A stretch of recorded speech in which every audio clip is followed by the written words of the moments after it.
Bonjour à tous les fans de l'espace et d'astronomie, et bienvenue sur le Space Express. Je vous laisse embarquer dans notre vaisseau et prenez le temps de bien vous installer, car aujourd'hui, nous allons parler d'un sujet passionnant, la panspermie. Laissez-moi vous présenter cette théorie qui parle de l'apparition de la vie sur Terre. Préparez-vous au décollage, c'est parti!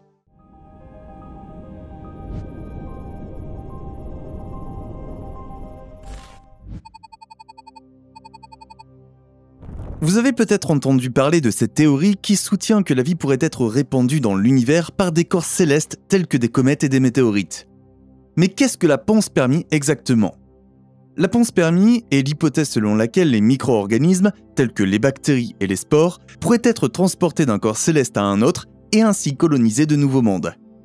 Cette théorie a été proposée pour la première fois en 1871 par l'astronome suédois Svante Arrhenius.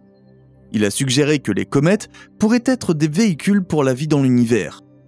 Il a également été proposé que la vie pourrait être transportée par des vaisseaux spatiaux extraterrestres, une idée connue sous le nom de panspermie dirigée.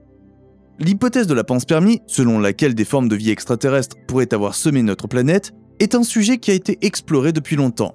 En 1903, des scientifiques de renom tels que Svante Arrhenius, prix Nobel de chimie, ont suggéré que des spores, des formes dormantes de certaines bactéries, pourraient facilement se propager dans l'espace grâce à la pression de radiation du Soleil ou en étant transportées par des astéroïdes. La théorie de la panspermie est un sujet fascinant, qui suscite beaucoup de débats scientifiques. Penchons-nous maintenant sur les études et les preuves scientifiques à ce sujet.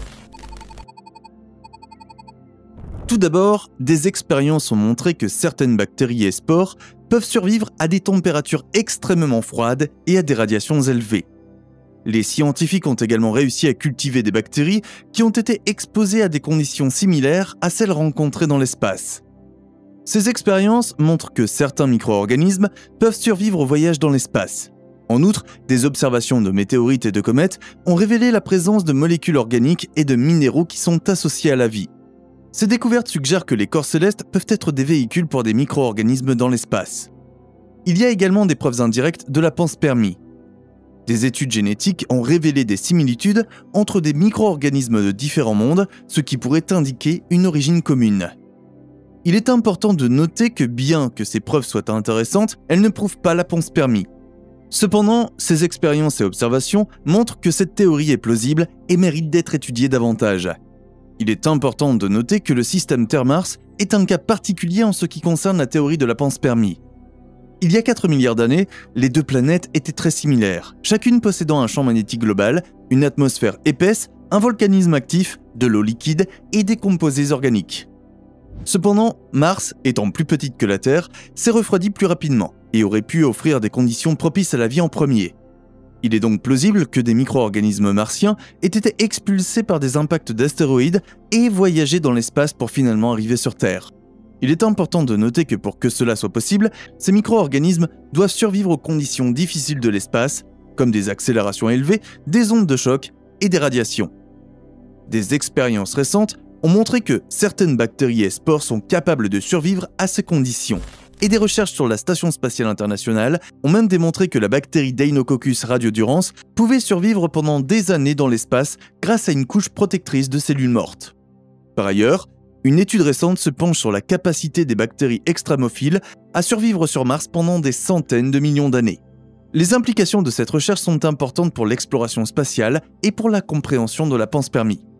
Elle soulève des questions sur combien de temps la vie peut durer dans l'espace et les mécanismes qui pourraient faciliter la persistance de la vie dans les environnements glacés et arides de petits corps célestes, de lunes et de planètes du système solaire et au-delà. Enfin, la théorie de la panspermie a reçu le soutien de l'agence spatiale japonaise qui a apporté la preuve que des bactéries peuvent supporter plusieurs années d'exposition aux conditions de l'espace. Les chercheurs japonais ont mené des expériences à bord de la Station spatiale internationale pour collecter des poussières cosmiques qui pourraient contenir des molécules prébiotiques, suggérant que ces molécules pourraient être arrivées sur Terre pour y créer des conditions favorables à l'apparition de la vie. Ils ont également étudié la capacité des micro-organismes à survivre au rayonnement ionisant dans l'espace.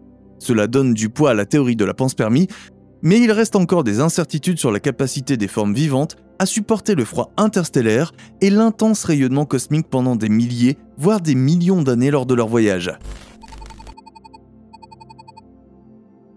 Les conditions dans l'espace sont extrêmement difficiles pour la vie, mais certains micro-organismes ont développé des mécanismes pour survivre à des températures extrêmement froides, à des radiations élevées et à des pressions extrêmement basses.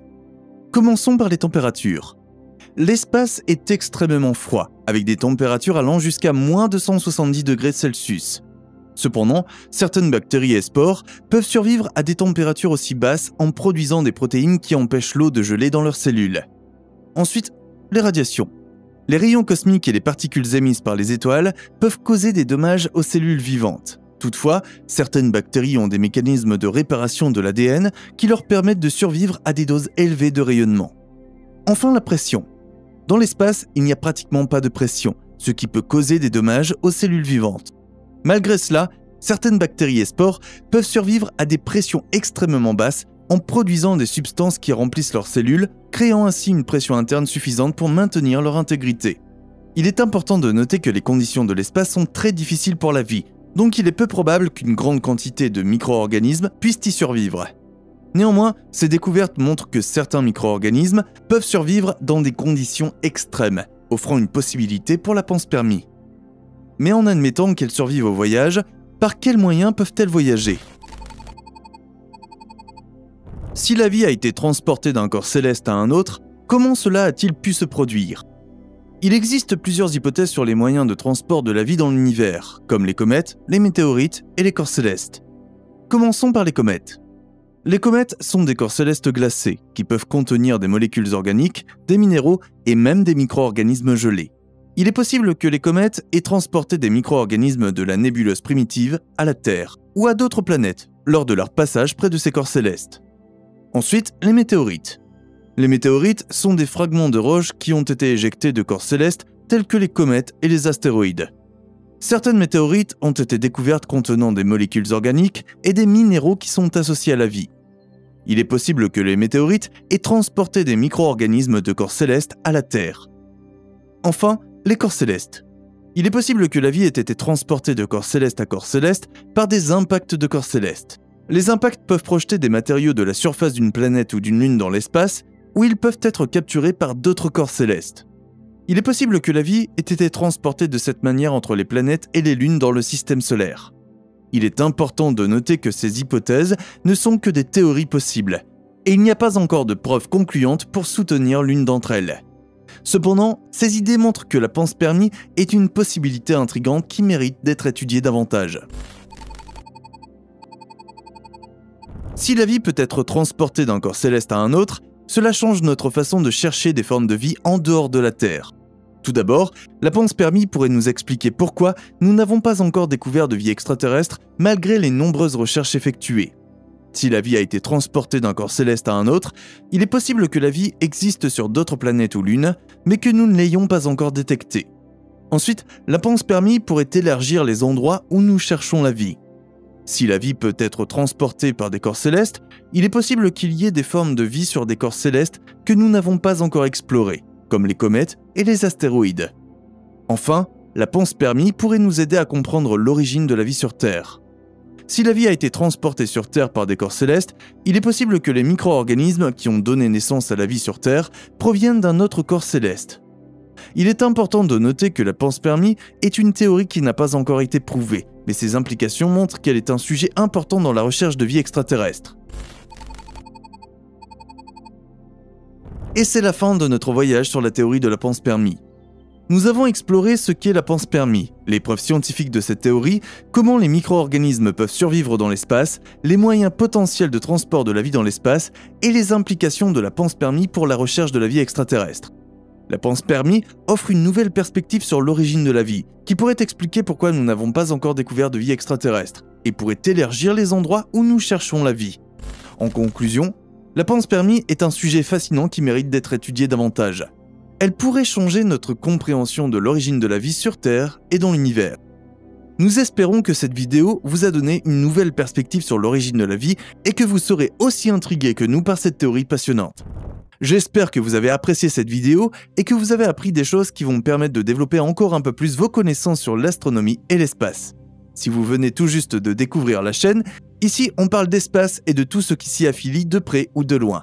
Si c'est un sujet qui vous intéresse, n'hésitez pas à liker cette vidéo et à vous abonner à la chaîne tout en activant la cloche de notification pour ne rien manquer de nos prochaines vidéos. Dans l'espace des commentaires, dites-nous ce que vous avez pensé de cette fascinante théorie qu'est la panspermie. Dites-nous également quel sujet vous souhaiteriez que l'on aborde dans la prochaine vidéo et nous en parlerons avec plaisir sur la chaîne. On se dit à la prochaine, portez-vous bien et à bientôt sur le Space Express.